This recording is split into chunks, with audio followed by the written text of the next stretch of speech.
Chapter 1. Florence. Before Florence. The Roman foundation.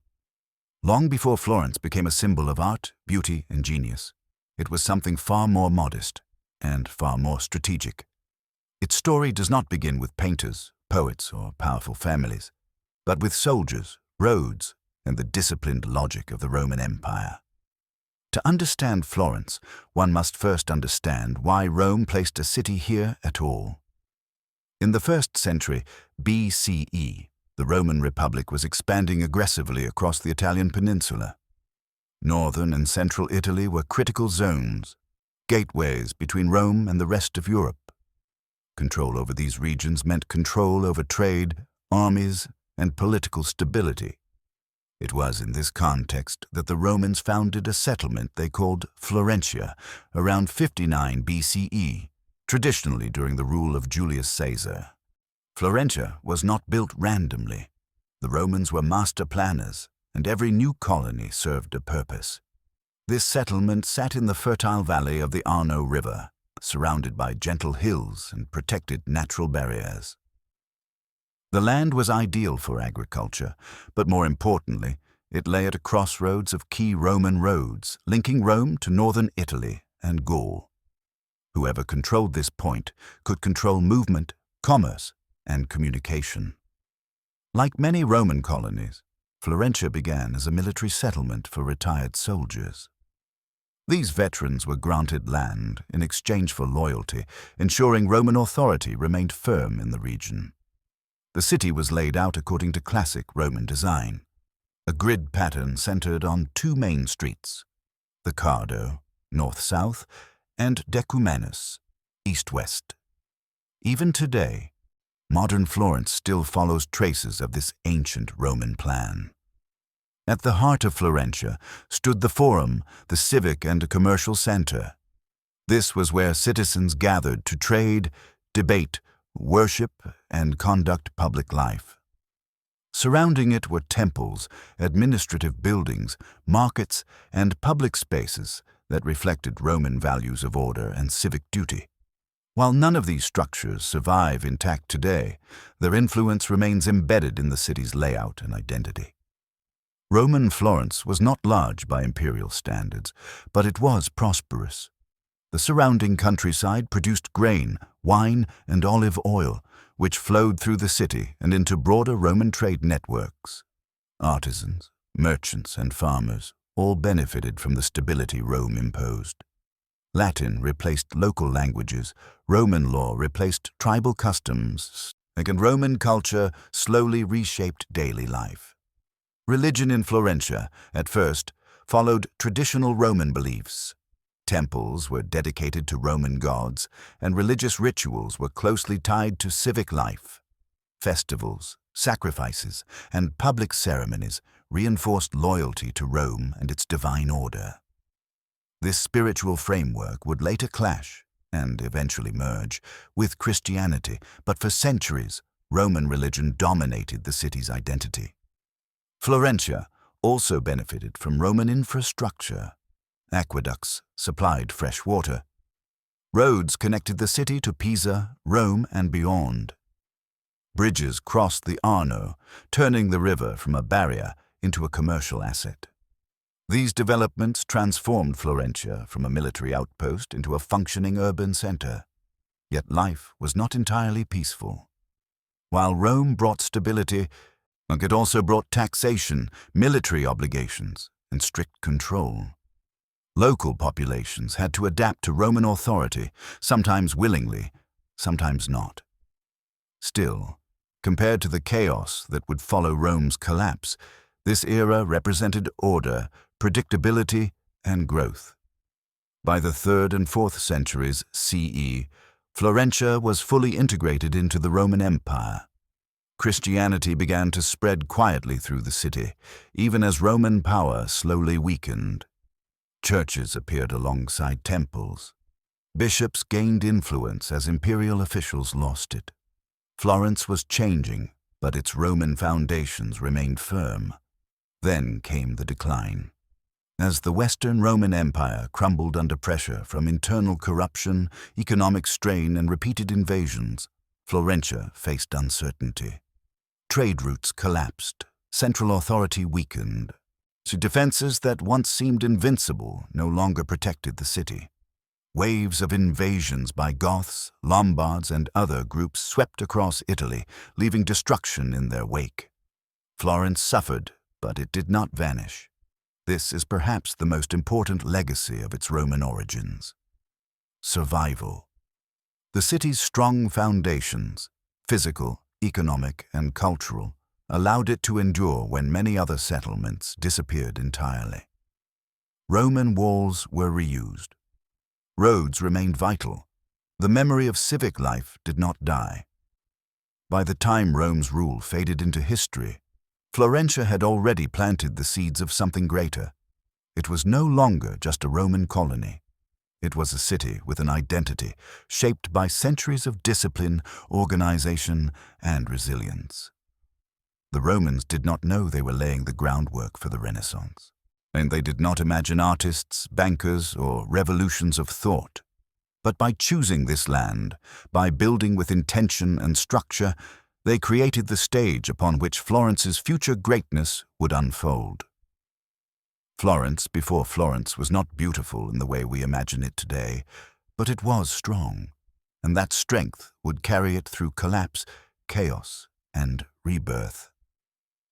In the next chapter, we will see how Florence emerged from the ruins of empire and stepped into the uncertain world of the Middle Ages, where survival alone was no longer enough, and ambition began to take shape. Chapter 2. From Ruins to Revival. Florence in the Middle Ages.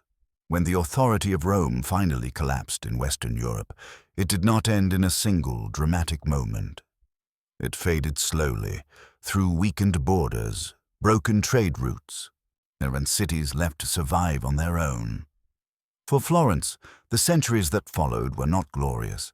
They were uncertain, violent, and often brutal. Yet it was precisely during this long, difficult period that Florence learned how to endure, and eventually, how to rise. After the fall of the Western Roman Empire in the 5th century, Florence found itself exposed. Without imperial legions to defend it, the city became vulnerable to waves of invasions. Goths, Lombards, and other groups swept across Italy, fighting for land and power. Each invasion disrupted daily life, damaged infrastructure, and drained the fragile economy. Roads fell into disrepair, public buildings crumbled, and the population shrank. Florence, once carefully ordered under Roman planning, became a shadow of its former self. Trade, which had once connected the city to the wider Mediterranean world, nearly collapsed.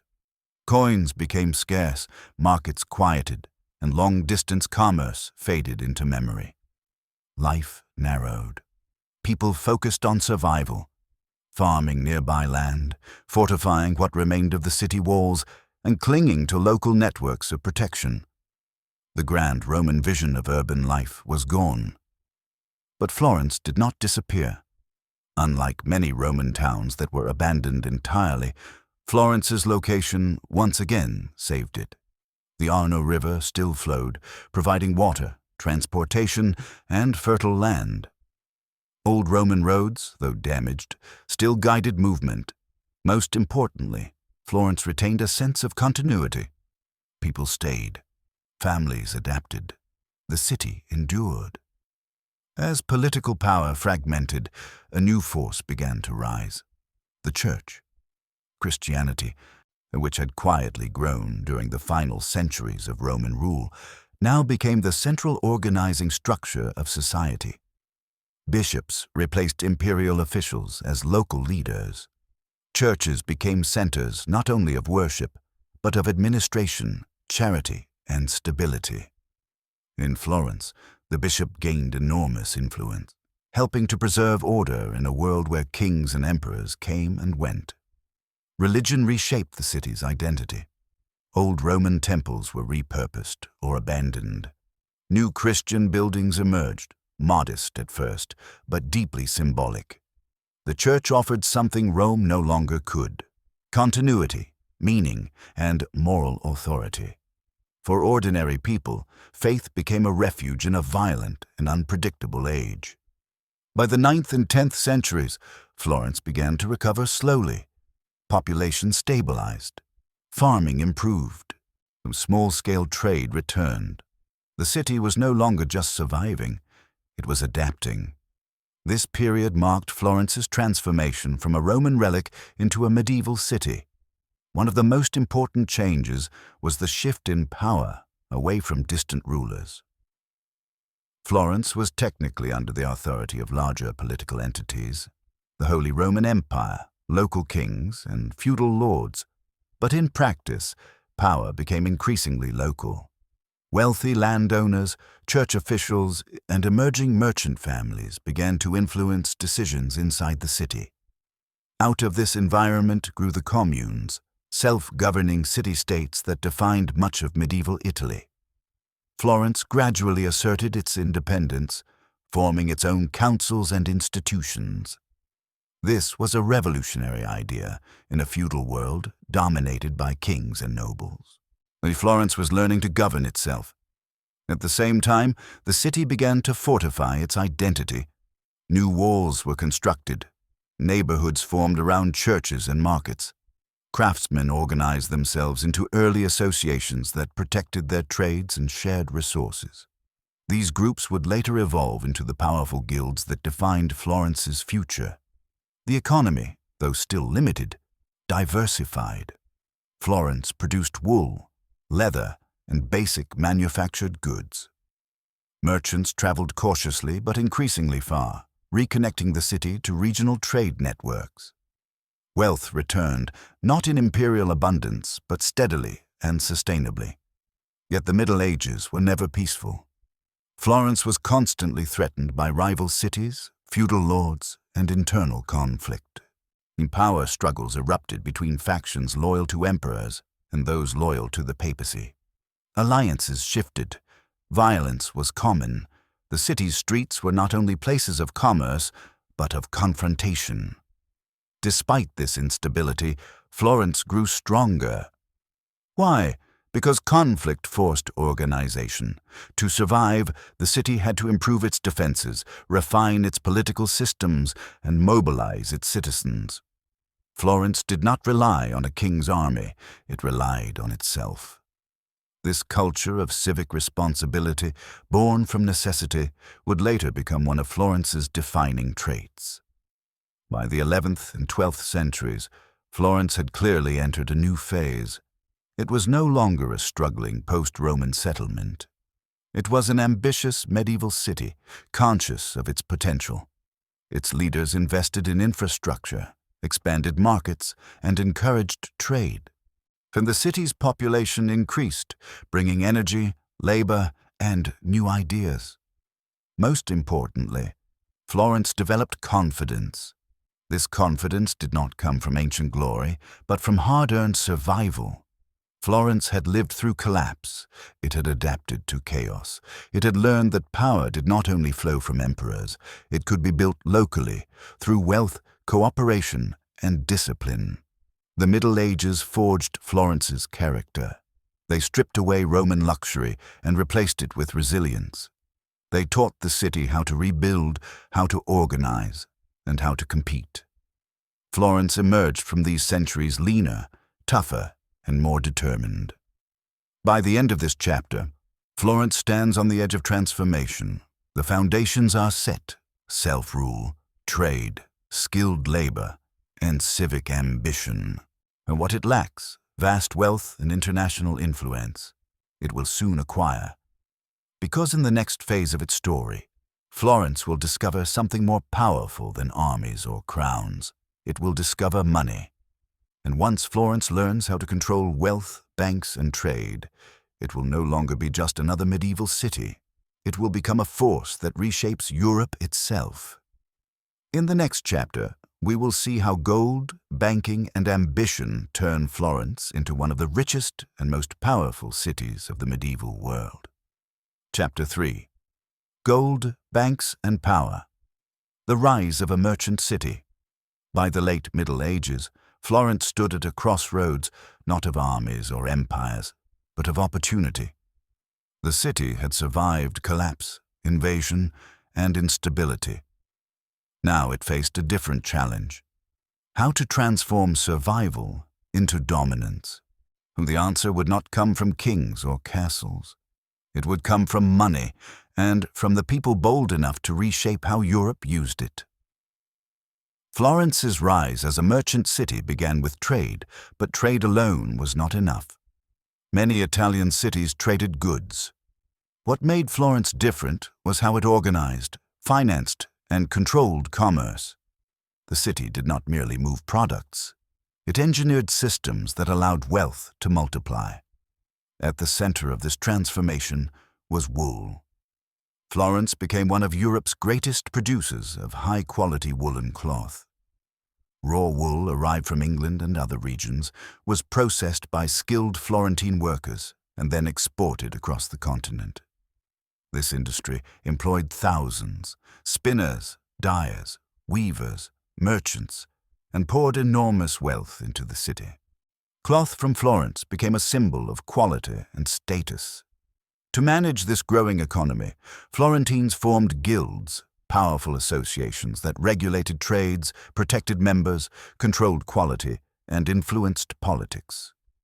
The major guilds, representing bankers, merchants, and manufacturers, became the true rulers of Florence.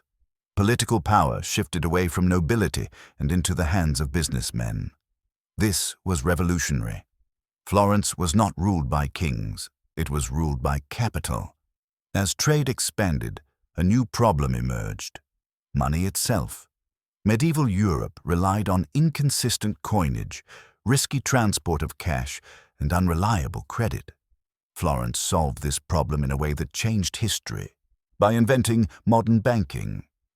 Florentine bankers developed systems that allowed merchants to transfer wealth without physically moving gold. Letters of credit replaced bags of coins. Exchange rates were calculated carefully. Risk was managed. Trust became a commodity. These innovations allowed Florentine merchants to operate across Europe with speed and security unmatched by rivals. At the heart of this financial revolution was the florin. Introduced in 1252, the Florentine gold florin was stable, pure, and widely trusted. It quickly became the preferred currency for international trade. From London to Constantinople, deals were made in florins. Florence had achieved something extraordinary. It controlled not only goods, but the language of money itself. With wealth came influence. Florentine banking houses established branches across Europe: Paris, London, Bruges, Rome. They financed monarchs, funded wars, and supported the papacy. Kings might have worn crowns, but many were deeply indebted to Florentine bankers. Florence did not need armies to rule. It had leverage. Yet this power came with danger. Banking was risky. A single royal default could destroy a family fortune. Competition was fierce. Success bred jealousy and conflict. Inside Florence, wealth intensified political struggles between factions, families, and guilds. Economic power translated directly into political ambition. The city's government reflected this tension.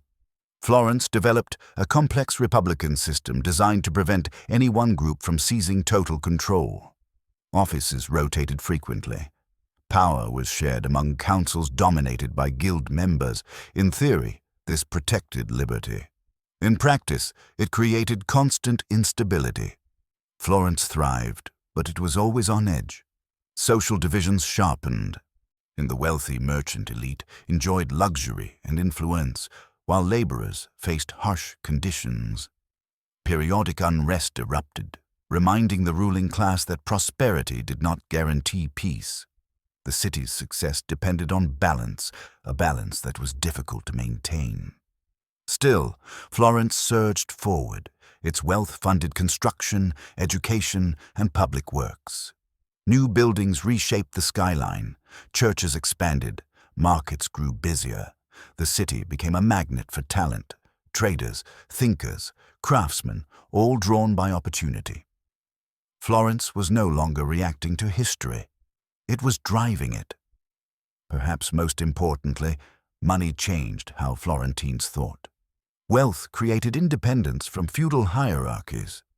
A man's status was no longer determined solely by birth, but by skill, intelligence, and ambition.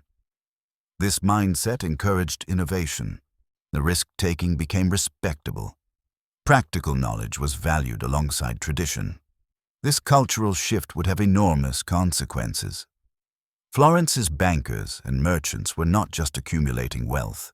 They were building confidence in human ability. They believed problems could be solved, systems improved, and limits pushed. This belief would soon spill beyond commerce into art, science, and philosophy. But before that transformation could occur, Florence needed one more ingredient: consolidated power. The merchant republic was rich, but fragile. Rival families competed. Political systems strained under pressure. The very forces that made Florence powerful also threatened to tear it apart. Into this volatile environment stepped families who understood both money and control. Families who could turn financial dominance into lasting authority.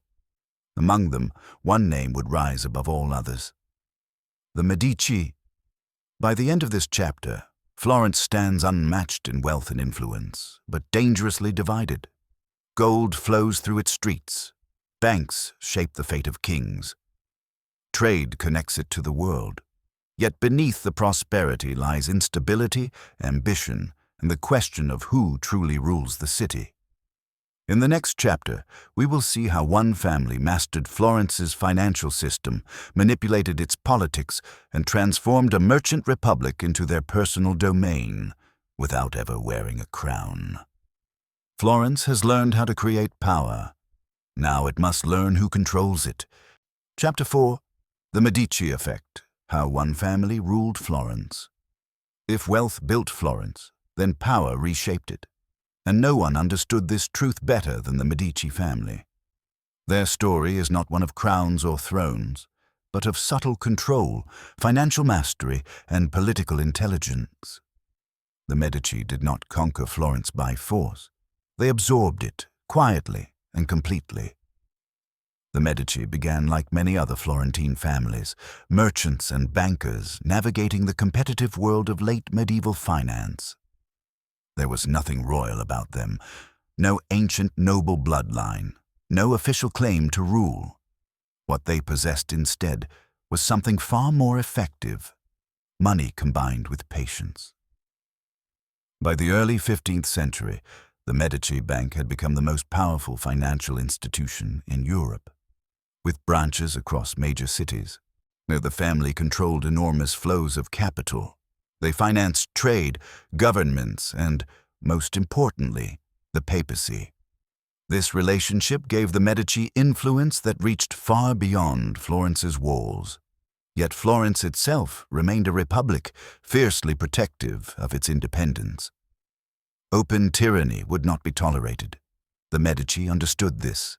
Instead of overthrowing the system, they worked within it, bending institutions without breaking them. The key figure in this transformation was Cosimo de' Medici. Cosimo was not officially a ruler. He held no permanent public office. On paper, Florence remained governed by councils and rotating magistrates. But behind the scenes, Cosimo controlled appointments, influenced votes, and managed alliances. His power rested on loyalty, earned through loans, favors, and careful generosity. And if a family needed support, the Medici Bank could provide it. If a rival needed to be neutralized, credit could disappear. If public opinion wavered, charity and patronage softened resistance. Cosimo ruled Florence not through fear, but through dependence. This strategy made him almost untouchable. When rivals attempted to exile him, public backlash was immediate. Merchants feared economic collapse. Workers feared unemployment. Florence realized, perhaps reluctantly, that its prosperity was tied to the Medici. Cosimo returned stronger than before, his authority now undeniable. Under Medici influence, Florence entered a period of stability unmatched in its recent history. Political violence decreased. Trade flourished. The city prospered.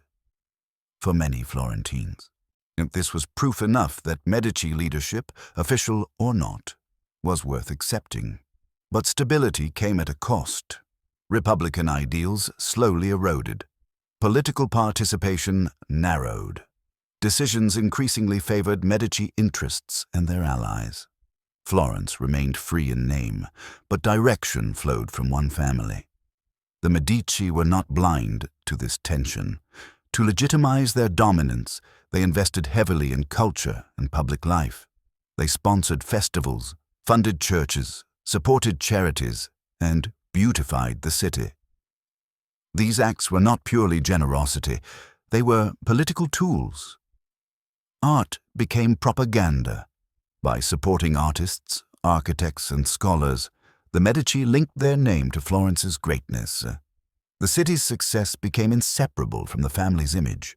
To oppose the Medici was to oppose prosperity, beauty, or progress itself. This strategy worked brilliantly. Florence transformed into a cultural capital, and the Medici stood at its center. Their homes became meeting places for thinkers and creators. Their patronage encouraged experimentation and ambition. Talent thrived under Medici protection, pushing boundaries in art, science, and philosophy.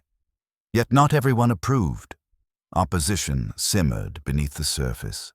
Critics accused the Medici of corruption, manipulation, and betrayal of Republican values.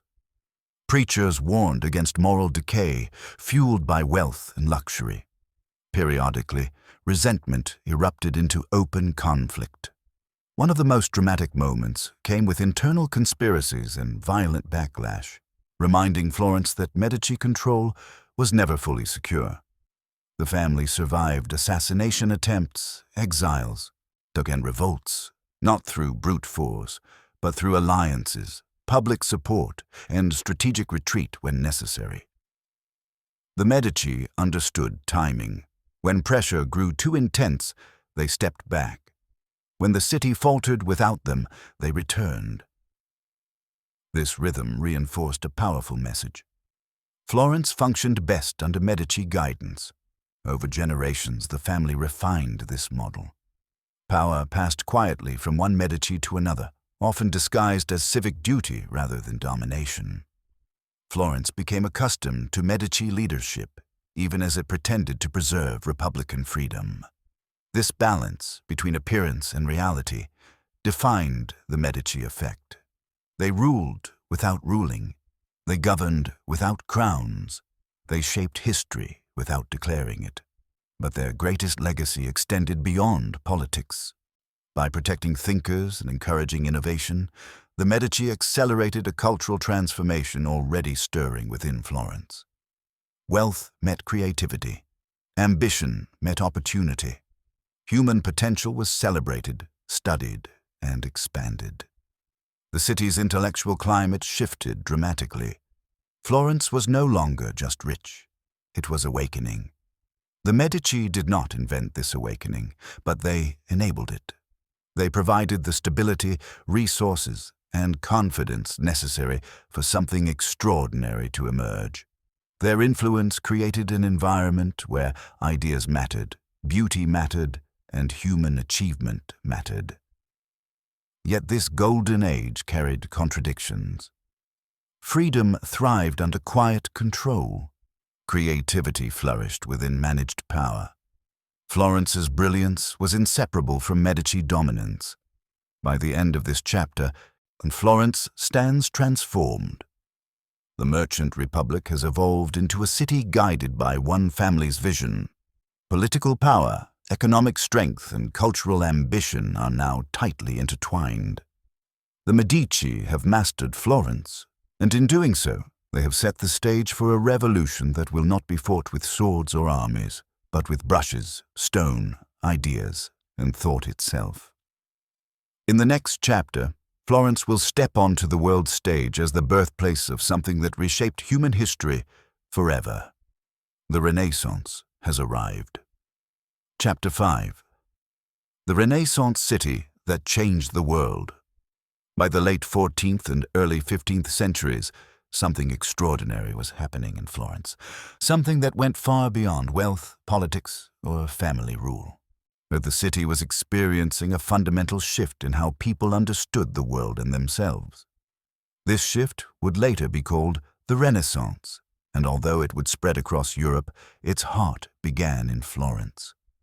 Florence did not become the cradle of the Renaissance by accident. Everything the city had endured, Roman discipline, medieval survival, mercantile ambition, Medici patronage, had prepared it for this moment. Wealth provided resources, stability provided time, competition provided pressure, and confidence provided belief in human potential. At the center of Renaissance thinking was a revolutionary idea. Human beings mattered. For centuries, European thought had focused primarily on the divine and the afterlife. Life on earth was seen as temporary, imperfect, and secondary. In Renaissance Florence, and this worldview began to change. Scholars turned back to ancient Greek and Roman texts, rediscovering ideas about philosophy, science, politics, and art that celebrated reason, balance, and human achievement. This movement became known as humanism. Humanism did not reject religion, but it expanded the focus. It argued that understanding humanity was a way to honor creation itself. Florence embraced this philosophy with passion. Education flourished. Scholars studied grammar, rhetoric, history, poetry, and moral philosophy. Knowledge was no longer confined to monasteries. It entered homes, workshops, and public life. Ideas became something to be debated, refined, and improved. This intellectual awakening soon transformed art. Florentine artists began to see themselves not as anonymous craftsmen, but as creative individuals. Art was no longer just symbolic. It became observational, emotional, and deeply human. Painters studied anatomy. Sculptors studied proportion. Architects studied geometry and harmony. One of the earliest breakthroughs came with a new understanding of perspective. Artists learned how to represent depth realistically, turning flat surfaces into believable spaces. This innovation changed visual storytelling forever. Paintings suddenly felt alive. Figures occupied real environments. Light behaved naturally, and space made sense. Sculpture followed the same path. The human body, once stylized or hidden, became a subject of admiration and study. Artists sought to capture strength, tension, and emotion in stone and bronze. Classical ideals returned, not as imitation, but as inspiration. Florence became a workshop for genius. The figures like Leonardo da Vinci embodied the Renaissance spirit perfectly. He was not just a painter, but an engineer, anatomist, scientist, and thinker. His curiosity had no boundaries. For Leonardo, understanding the world meant observing it closely, how muscles moved, how water flowed, how light behaved. Florence encouraged this way of thinking. Another towering figure was Michelangelo, whose work revealed both physical perfection and emotional depth. His art did not simply decorate Florence. It defined it. Through sculpture and painting, he explored struggle, beauty, faith, and power, capturing the complexity of human existence. But the Renaissance was not limited to famous names. Florence itself became the masterpiece. Its streets echoed with debate. Its workshops buzzed with experimentation. Its buildings reflected new architectural ideals, symmetry, proportion, and clarity inspired by classical antiquity. Churches, palaces, and public spaces were designed to uplift the mind as much as the spirit. Crucially, this cultural explosion was funded and protected. The Medici and other wealthy families invested heavily in art and scholarship. Patronage allowed artists to work full-time, to take risks, and to innovate. While this support served political purposes, it also freed creativity. Florence became a city where talent was recognized, rewarded, and celebrated. Competition further fueled excellence. Artists vied for commissions. Thinkers challenged one another publicly. Success brought fame. Failure encouraged improvement. Florence's intensity pushed individuals to surpass limits, and this environment reshaped how Europe understood progress. Knowledge was no longer static. Art was no longer repetitive. Tradition could be questioned. Innovation became virtuous. Florence demonstrated that society could advance through creativity and intellect, not just conquest. The Renaissance also influenced science and observation. Scholars began to question inherited assumptions about nature and the universe. Mathematics, engineering, and anatomy advanced. While full scientific revolution lay in the future, Florence planted its seeds by valuing evidence, experimentation, and inquiry. Importantly, Renaissance Florence redefined individual identity. People began to believe that they could shape their own destiny through learning, effort, and imagination. Achievement became personal. Reputation mattered. Legacy mattered. This mindset transformed not only art and politics, but the very idea of what it meant to be human. Florence's influence spread rapidly. Artists trained in Florence carried its ideas to other cities. Books and manuscripts circulated across Europe. Wealthy patrons elsewhere attempted to replicate Florence's success. Slowly, the Renaissance moved beyond Tuscany, into Rome, Venice, France, and beyond. Yet Florence remained its symbolic origin. It was the place where ancient knowledge met modern ambition, where money funded meaning, where power supported creativity, where humanity looked at itself and decided it was worth understanding. But greatness always attracts danger. As Florence dazzled the world culturally, political pressures returned. Foreign powers took interest. Internal tensions resurfaced. So the same wealth and fame that elevated the city also made it a target. The Renaissance did not shield Florence from decline, but it ensured something more powerful: immortality. By the end of this chapter, Florence has changed the course of history. Not through empire or domination, but through ideas that outlived walls and rulers. The city proved that creativity could rival power, and that thought could reshape civilization. Yet Florence's story is not finished. In the final chapter, we will witness how this brilliant city faced decline, transformation, and survival, and how the legacy of its Renaissance continues to define the Florence we know today. The age of rebirth has passed. Now comes the test of endurance. Chapter 6. Decline, Survival, and the Florence we know today. Greatness never stands still. So the same forces that elevate a city often plant the seeds of its transformation or its decline. For Florence, the Renaissance was not an end point, but a peak, followed by a long, complex descent shaped by politics, war, and changing global realities. Yet decline did not mean disappearance. Florence would lose power, but it would never lose significance. By the late 15th century, Florence's brilliance had made it vulnerable. Wealth attracted attention.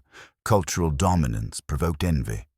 Foreign powers, France, Spain, and the Holy Roman Empire, began to see Italy not as a mosaic of city-states, but as a prize to be claimed. The era of Italian independence was ending. Inside Florence, tensions resurfaced. The Medici faced growing opposition from citizens who believed the city had strayed from its republican roots. Economic inequality widened. A moral criticism intensified. Preachers warned that luxury had corrupted Florence's soul. One of the most dramatic moments in this internal struggle came with the rise of a radical religious movement that briefly expelled the Medici from the city. Florence attempted to return to Republican rule, stripping away the family's influence and reshaping its government. For a moment, it seemed the city might reclaim its political independence. But the world had changed. Florence no longer dominated trade routes as it once had. New maritime powers rose elsewhere. Atlantic commerce began to eclipse Mediterranean networks. Banking innovations spread beyond Tuscany. Florence's economic edge dulled. Meanwhile, foreign armies marched freely across Italy. The peninsula became a battlefield for European rivalries. Florence, lacking a powerful military, was forced into alliances and compromises. Its sovereignty weakened year by year. Eventually, the Medici returned, this time not as quiet influencers, but as official rulers. Florence transformed from a republic into a duchy, later elevated to a grand duchy. The city gained stability but lost political freedom. Power centralized. Civic participation faded. This transition marked the end of Florence as a revolutionary force. Culturally, the city remained influential, but it no longer led Europe's intellectual movements. The center of artistic innovation shifted to other capitals. Florence became a guardian of tradition rather than an engine of change. Yet even in decline, Florence endured. Unlike cities destroyed by war or abandoned by history, Florence adapted. Its rulers invested in preservation, its people maintained institutions, and its identity shifted from ambition to continuity. Where once Florence sought to dominate the future, it now protected its past. By the modern era, Florence had become something rare, a city where history remained visible. Streets still followed ancient paths. Buildings carried layers of centuries. Artworks created for political ambition became timeless masterpieces. Florence's earlier hunger for greatness had accidentally gifted the world a cultural archive unlike any other. When Italy unified in the 19th century, Florence briefly served as a national capital, a symbolic acknowledgement of its historic importance. Though this role was temporary, it reaffirmed Florence's place in the national story. In the centuries that followed, Florence embraced a new purpose. It became a city of memory. Artists, scholars, travelers from across the world arrived not to challenge Florence, but to learn from it. The city transformed into a living classroom, a place where one could walk through the evolution of Western civilization step by step. This shift saved Florence. Rather than competing in modern industrial or political struggles, the city preserved its heritage. Restoration replaced expansion. Conservation replaced conquest.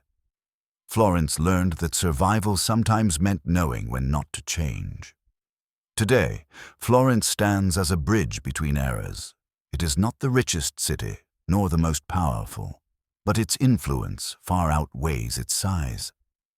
The ideas born in Florence, humanism, artistic realism, individual achievement, continue to shape how the world thinks, creates, and remembers. Florence teaches us that power fades, but ideas endure, and its Roman foundations gave it structure. Its medieval struggles gave it resilience. Its merchant wealth gave it confidence. Its Renaissance gave humanity a new vision of itself, and even its decline gave it wisdom. Florence's true victory lies not in empire or domination, but in legacy. Few cities can claim to have changed how humans see beauty, knowledge, and themselves. Florence can and does. As the modern world accelerates, Florence remains steady. It reminds us that progress is not only about speed or expansion, but about meaning. That civilization is built not just by force, but by thought, creativity, and courage. The story of Florence is the story of rise, fall, and survival. But above all, it is the story of impact. A city does not need to rule forever to matter forever. Florence proves that. If If you enjoyed this complete cinematic journey through Florence's past, like the video, subscribe for more epic history stories, and comment which European city's history you want next.